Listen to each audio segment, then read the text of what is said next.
Middle ఈస్ట్లో చాలా పెద్ద యుద్ధం మొదలైంది. మనం చూస్తే గనక ఇజ్రాయెల్ ఇరాన్ పైన దాడి చేసింది.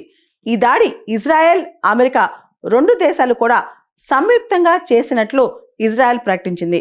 ఇమ్మీడియట్గా దాడి జరిగిన వెంటనే డొనాల్డ్ ట్రంప్ కూడా సోషల్ మీడియాలో ఒక వీడియో రిలీజ్ చేశారు. ఇరాన్ ప్రజలకి, ఒక జనరేషన్కి, ఒక తరానికి వచ్చే ఆపర్చునిటీ ఇది. ఇరాన్ ప్రజలు ఇప్పుడు ఫ్రీడమ్ కోసం ఫైట్ చేయాలి.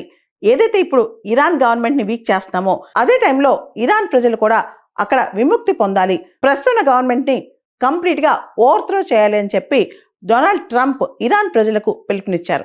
మనం చూస్తే కనుక గత 2 మాసాల నుంచి కూడా ఇరాన్ పైన అమెరికా అటాక్ చేస్తున్న వార్తలు వస్తున్నాయి. ఆల్రెడీ అమెరికా మిడిల్ ఈస్ట్ దగ్గరికి, అంటే ఆ మధ్యప్రాచ్యం దగ్గరికి మనం చూస్తే యుఎస్ఎస్ జెరాల్డ్ ఫోర్డ్ కావచ్చు, యుఎస్ఎస్ అబ్రహాం లింకన్ కావచ్చు, ఇవన్నీ కూడా ఎయిర్ క్రాఫ్ట్ క్యారియర్స్ అనమాట.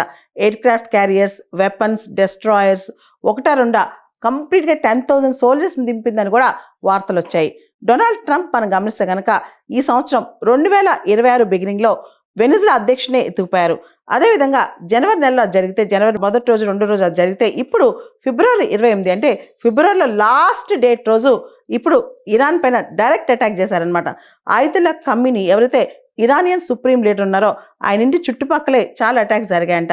ఇరాన్ కూడా ఇమీడియట్గా రిటాలియేట్ చేసింది. ఏదైతే America bases Bahrain, Qatar, UAE దేశాలు ఉన్నాయో ఆ బేసెస్ పైన ఇరాన్ ఇప్పుడు ఎదురు దాడి చేసిందనమాట.